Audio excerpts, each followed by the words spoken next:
Hello, everyone. I'm Alan Dick with Commerce Next, and thank you so much for joining us on the live stream today. Up next, we've got our very first live stream exclusive session. This is how Web3 and the Metaverse will transform customer loyalty. Now, the term Web3 may seem new, but it was actually coined back in 2014 as a concept of decentralization. But right now, it has taken this long for it to become a reality for retailers to be able to use it, and in this case, for loyalty programs. For this session, I want to welcome Andrew Yang. He's the CEO of Cultos. Andrew, come on up. Hey, how's it going, sir? Hey, Alan, it's going great. Thanks for having me. And I like what you said just now about kind of the history of decentralization, because I think you're absolutely right. Started with Bitcoin, it's been around for a while. 2021, we started to see mainstream interest with the explosion of NFTs, OpenSea, and major brands like the Gap or Adidas or Nike entering the metaverse. So super excited to be here today and talk about how brands can use Web3, the metaverse, to transform customer loyalty. So first, I think let me just kind of introduce myself again.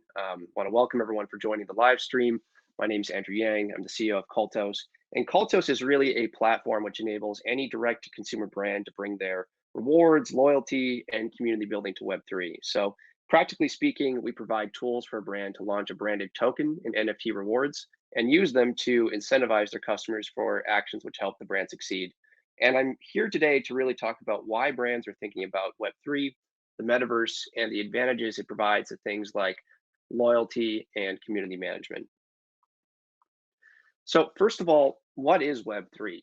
Well, if we think about Web 1, which was essentially, point-to-point connections in the early internet, Web 2, which is large centralized intermediaries providing services like, Twitter or Facebook, where you participate, but you don't really own the data as a consumer. Then we can think of Web 3 as the next evolution, where there's a common but decentralized ledger or, database or a blockchain which records who owns what in the digital space, whether we're talking about media assets, personal data, or obviously currency. And that's why Web3 enables things like tokens or NFTs, because it provides a way to track who owns what with regards to digital assets. You can't just copy and paste a Bitcoin or an NFT ad infinitum. There's a record of how many exist and who has them. So just moving on to the next slide, what are NFTs and reward tokens or brand tokens as we refer to them? Well, an NFT you can think of as a digital version of fine art. So it's non-fungible, meaning it's unique. There's one of it. It can obviously be digital images. It could also be audio. It could be video. And there's a unique digital identity for that particular asset. It can also be associated with what we would call unlockable. So maybe it's a 3D artist's rendering of some type of image, and it comes with access to an exclusive community or event, whether online or in person. Reward tokens, on the other hand, are fungible, meaning just like one US dollar can be exchanged for another, one reward token can be exchanged for another reward token. They're interchangeable. They can be branded in both name and image. They can also be associated with utility and rewards offered by the brand, and they can have variable monetary value, which is something that contrasts with your traditional, loyalty points. Because if a brand has sufficient utility and engagement from the community that is earning or purchasing these reward tokens from the brand, then the value can go up, which aligns the incentives between the brands and the consumers to collaborate and create a stronger relationship. So, why Web3 for loyalty and community building? Well, there's a couple of different reasons. And starting with the first one is demographics. So, typically and consistently, we see that, especially among the 18 to 45-year-old demographic range, so, Gen Zs, millennials, they overwhelmingly prefer crypto based loyalty programs compared to traditional programs. For example, the Visa study in 2021 found that 57% of the demographic preferred crypto to traditional loyalty points. And there's several different reasons for that. One is the idea that just as I mentioned before, a reward token has that variable monetary value. So, it has the potential to offer the ability for a consumer to have outsized returns for earning these tokens in the future compared to a loyalty point, which will have a static value. There's also the idea of the ecosystem and the rewards that you can use a reward token on, not just closed within the ecosystem of one brand, but multiple brands, because it's more decentralized and the consumer can do what they want with it. It also provides brands with a pathway into the metaverse in terms of a virtual store and all the different possibilities that come with that. So especially if your brand has a younger demographic, within Gen Z and millennials, crypto-based rewards or tokenized rewards could be a great way to keep them engaged and transform your loyalty programs and increase the amount of member sign up. Another reason is the idea of the death of the cookie. So Apple and Google have made major headlines recently with regards to them changing their privacy policies, because this dramatically affects the ability for many brands to advertise on social media platforms like Instagram or Facebook. The programs are becoming less and less effective. Third-party cookies are becoming blocked, and so there needs to be a more a newer way to collect first-party consumer data instead of relying on third-party cookies. And this is again where Web3 technologies can provide an advantage, because in order for your customers to earn tokens or NFTs and participate in a Web3 loyalty program, they need to sign up and be assigned a crypto wallet, which again is unique to them, and therefore can be used to track their activities not just on your e-commerce site but across the web, wherever they're using that wallet, whether they're promoting your brand on social media or they're interacting with some third-party mobile game which is connected with the wallet as well. You're able to get that first-party data from the participant, but with their consent, because the idea here is they're essentially being compensated for exchanging their data in return for the tokens, the NFTs, and the Web3 rewards that they're able to earn as a result of opting in, revealing their identity, and therefore being given a wallet. So that's another advantage as well. Lastly, is this idea of fair compensation, which really comes from the fact that the reward tokens compared to a loyalty point have this variable monetary value, where the value of the tokens that consumers earn or purchase or are rewarded for performing actions that help out your brand, they can increase in value over time, especially as the utility associated with what they can do with those tokens and the community holding those tokens increases around the brand. The value can go up as well, which provides a significant advantage over what's provided by a loyalty point.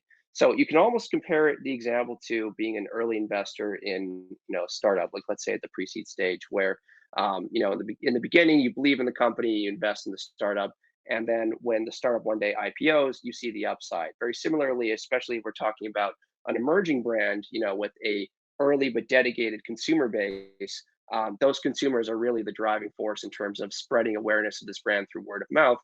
Web3 technologies provide a pathway for those consumers to be rewarded for their efforts and incentivized even more to promote this brand to their community, because they see the fruits of their efforts in the upside of their tokens having more utility, having more value, especially as this brand becomes more and more successful and their community grows more and more.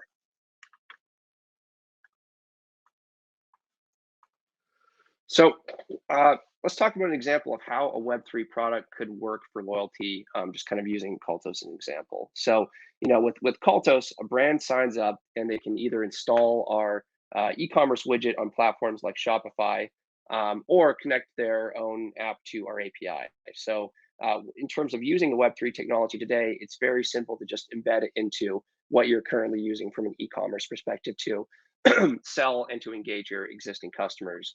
The brand then can name and launch their own branded token, can create rewards, whether we're talking about your more traditional rewards like discounts or product giveaways, stuff like that, or what we would call Web3 rewards like NFTs, or an NFT that comes with an unlockable achievement, such as maybe access to an exclusive online or in-person event or community.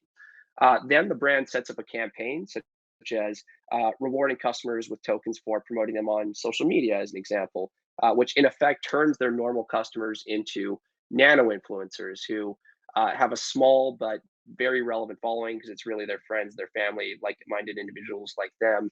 So that when the consumers sign up on the brand's website, they get a wallet, they can start posting on social channels, which we can track. And the individuals exposed to their posts are really going to be who the brand wants to target because that's their target demographic, similar to their existing customers. Then with the earned tokens, kind of going back to what the consumer can do, the consumer can redeem them for rewards offered by the brand. Uh, they can also hold them. And again, as the utility, the community around the brand token grows over time, um, they can experience the upside of that by potentially liquidating the tokens on exchange for US dollars or other digital currencies as well, or continue to just use those tokens and redeem them for the various rewards and exclusive experiences offered by the brand and stay within the brand's ecosystem.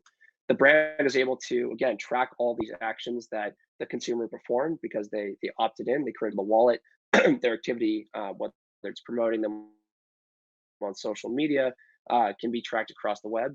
And the brand can also track exactly where the conversions that they're seeing originated from, as net new customers who purchase an item due to an existing customer on social media making a post. They also have to create an account. They also have to get a wallet to access their tokenized rewards. And this is something which can enable a much better insight into the most effective channels for the brand, but also which of their run-of-the-mill customers have the strongest ability to essentially act as a nano influencer and bring in new community members or new customers from their existing network. So here's an example of some of the results that we see with brands we work with who employ a Web3 loyalty and referral program. As you can see, they benchmark pretty well with an average engagement rate of 26% on social media posts that consumers generate and a 25% member sign up on new programs within the first few weeks. These results, we believe, are really due to the aligned incentives and fair compensation that the consumers receive for promoting or engaging with the brands they love, which in turn brings in like-minded individuals from their networks, leading to net new customers for the brand and ultimately also repeat sales for the brand as well. So here's a quote from our partner MGA Entertainment, which is the brand behind Bratz, LOL Surprise, other award-winning toy brands, on why they partnered with us and why they started employing Web3 for loyalty and community engagement. And on that note, I just want to make sure that everyone's aware that tomorrow you can hear from MGA themselves as well as NetSuite on why they're moving into Web3, why they're moving into the metaverse. So please make sure to tune in. And back to you, Alan. All right. Thank you very much, Andrew, for joining us today. And with that, we'll take you back to the live stream. Thank you so much, and we'll see you later on in the day. Thanks, Andrew. Thank you.